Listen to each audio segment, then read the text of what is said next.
এটাও আমার বাবার লেখা কবিতা। কবিতার নাম রক্তের বাঁধন।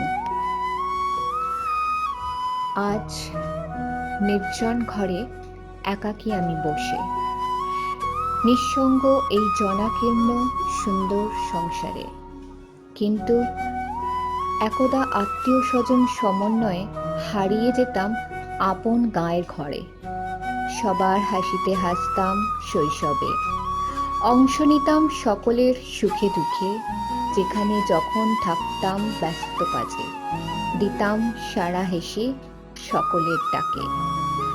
ঠাম্মা দাদুর আদরে হয়তো ঘরে করতাম দিনে রাতে কত না দুষ্টুমি।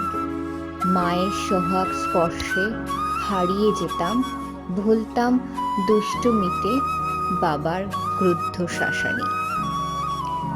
বন্ধুদের সাথে স্কুলে পথে মাঠে করতাম কত রোদে জলে খেলা।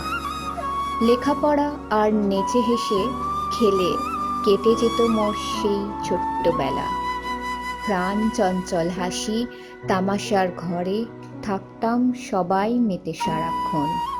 পড়াশোনার ছিল না কখনো তাগিদ, কভু ছিল না কাহারও কোনো শাসন। বাড়ির ছোট বড় সকলের সাথে ঠাম্মা ও দাদু থাকতেন নিত্য মজে।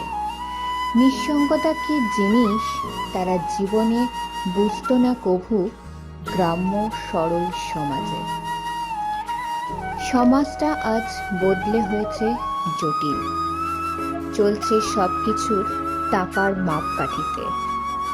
ব্যস্ত সবাই যে যার কাজে ঘরে, যন্ত্রকুশলী যেন যে যার অলক খেতে। দয়া মায়া দায়িত্ব কর্তব্য জ্ঞান আনন্দোচ্ছ্বাস নেই কো তাদের প্রাণে। আপন স্বার্থ শুধুই নিয়ত বোঝে, সব কিছুতেই টাকাটাই ভালো চেনে।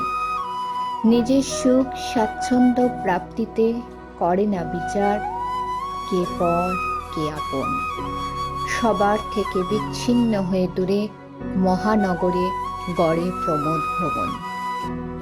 অতি আধুনিক বিলাস সামগ্রীতে গৃহাভ্যন্তর উজ্জ্বল স্বপ্নে রঙিন।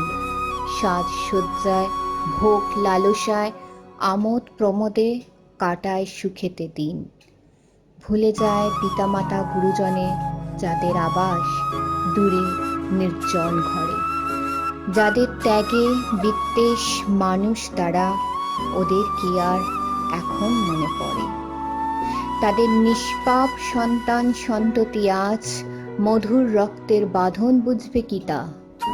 হয়তো বা নয়, তাই ভেবে নির্জনে পাচ্ছি হৃদয়ে কেবলই তীব্র ব্যথা।